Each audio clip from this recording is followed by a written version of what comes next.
Okay, so this video is going to go over how to make a raised garden bed. I have a few tips. Tip number one, if you can afford a kit, buy a kit. It's way easier. I will be showing you the one that I used, and you just slide the boards in place, no tools required. Also, if you have a local place that sells bulk mulch or bulk soil, compost, all that sort of stuff, definitely go with them. The place by me, they even delivered for a fee. It was $30, but it was to a completely different city, so I think that's pretty reasonable.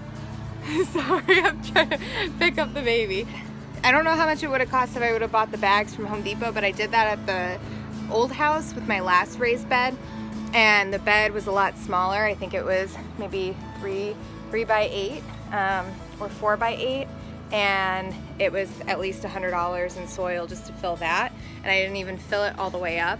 This bed I bought 3 yards, which should give me enough to fill all 5 of my 4x4 beds up to 12 inches. And I got all of that for $100, $105, and then I paid the $30 delivery fee. So the kits that I bought, which the link will be below, each kit was $62. So to build the garden and fill it with soil, total it's gonna be like 120 plus 130, 250 bucks. It's kind of like a one and done investment.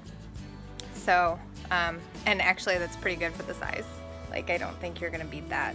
So anyways, we'll get to making the garden. I don't know if you guys will be able to hear this. Hopefully you will. So behind me is my raised bed. This was the sunniest spot in my yard, and it has sun all day long. So when you are planning on where to put your garden, consider size, the size of your garden, and then how many hours in the sun it has. I have 5 beds. 1, 2, 3, 4, 5. They're 4x4 squares, and all I did was I went to Home Depot and I got these boxes. They're cedar planks, and then they have these posts, and in the posts there's 4 notches on each side, and so the boards literally just slide in and lock in place. You could have also taken out these middle planks so that you have 4x8 beds, but some plants need more water than others, and different ratios of fertilizer, so having 4x4 beds that are separated actually gives you a little bit more control over your soil and your watering and stuff like that. So anyways, if you want me to show you, I don't know, it's rained, so oh yeah. So you can kind of see here, it just kind of slides up and slides down, so they just lock in place. And then if you needed to move them, you could. And it's really lightweight. I can lift it and pick it up. So then what I have here is Weed Block Natural biodegradable, basically landscape fabric. And instead of renting a tiller and spending a ton of time digging up the grass and the soil. Okay, so Job's Weed Block Natural, made from corn, a renewable natural resource. Putting all those Ohio corn crops to good use. Yeah, right. So what I'm gonna do, I'm just gonna kind of lift them up and lay this down underneath, kind of overlapping on either side. And this will prevent weeds from coming up. It'll kill the grass, and yeah. So ideally, it probably would have been way easier to put this down first and then build the garden, but I'm impatient, and with kids, you kind of got to do what you have time to do and what's easy. So anyways, we'll work with what we got. So I'm just gonna lay this down.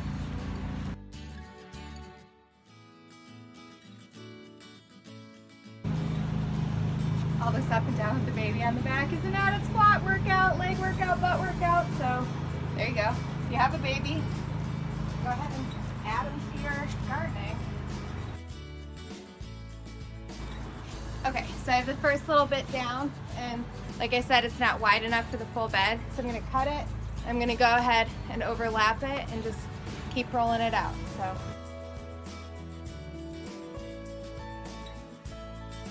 The reason I configured my bed in kind of like a U shape with a 4x8 and then a 4x4 in the middle is so that I can get to every single angle of every bed, and I can access everything from both sides. Smaller beds make it easier to get in and do all your weeding and harvesting.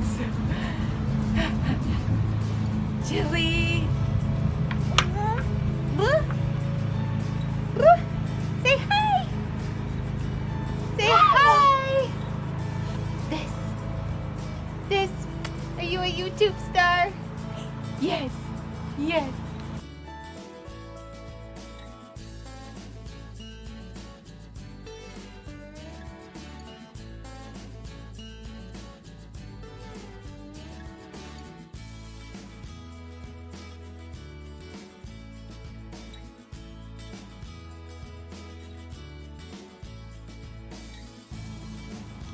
Okay, so learn from my failures and my mistakes so that you don't have to make them too. I don't know what happened. I cut the fabric wrong, or maybe should have done a better job planning it out, whether I wanted to go lengthwise, you know, I don't know. I don't know what I did. I'll just show you. So I have that square, and then this is a little bit short here. And I don't want to put dirt there without something underneath because I don't like to weed, and this is gonna definitely help minimize things shooting up in your garden, unwanted things. So, but the sides that ended up working out good are here. See, I overlapped like 2 to 4 inches all around the border. I overlapped inside the bed by about 2 inches, 2 to 3 inches.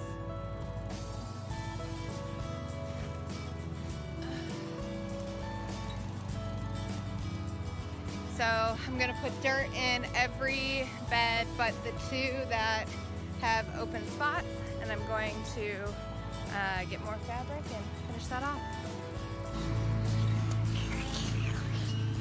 Can't fly.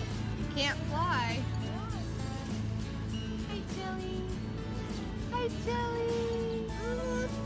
So I have 3 yards of 50-50 compost and topsoil here in my front yard. Just had it delivered.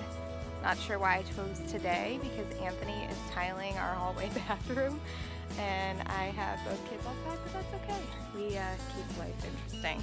So anyways, I have a small gate, and so they weren't able to deliver it to the backyard. So I have my wheelbarrow here, and Michael got his little shovel, and we're just gonna take wheelbarrow trips back and forth and put it in the bed.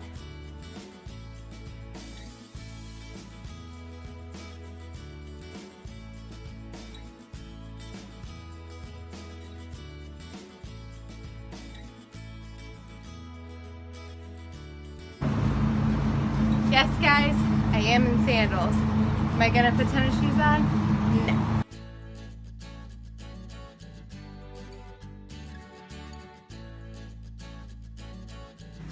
I don't know if you guys noticed when I brought the last load, but I ditched the shoes. I'm barefoot altogether now. I don't know. Part of why I garden is to reconnect with the earth and understand where my food comes from, have an appreciation for it.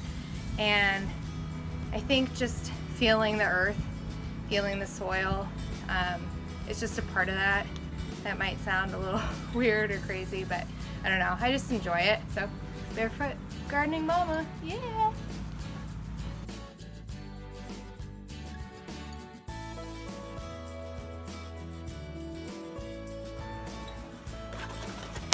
So, I didn't feel like going back to Home Depot and getting more fabric, but I found this paper bag.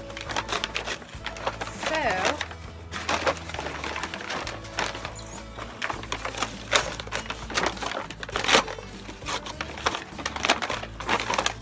just gonna open it up, and this should be big enough to cover that spot. I'm gonna lay this down and put dirt on top of it, call it a day. It's like maybe a foot short, so I'm gonna see if I have another paper bag. If not, then I'm just gonna leave a chunk undone. It's all right.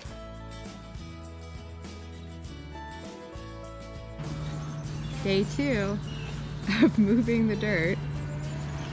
I recommend enlisting help if at all possible and using a snow shovel. Okay guys, so Anthony is bringing wheelbarrows over and dumping them, and I'm just gonna start spreading this stuff out evenly. We're gonna fill it all the way to the very top, and then any soil we have left over we're gonna use like in our flower beds and a couple low spots, but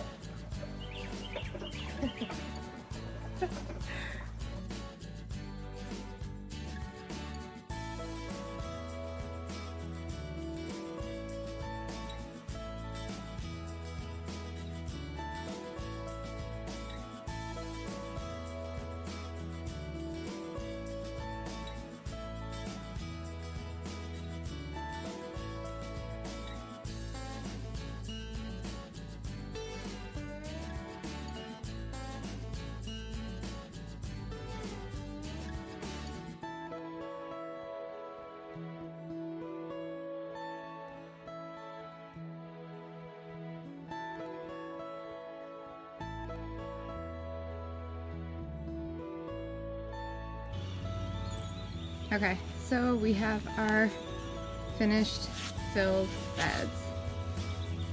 We filled them up and then kind of left them rounded and overfilled, and then as it rains, and just over the next couple weeks before I plant, it'll settle and we can add some more if we need to. So this is my walkway. So now I can come in and access any section that I need to.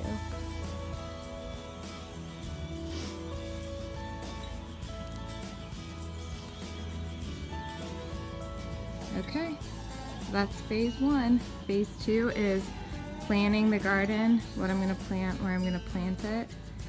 And phase three is planting, so stay tuned.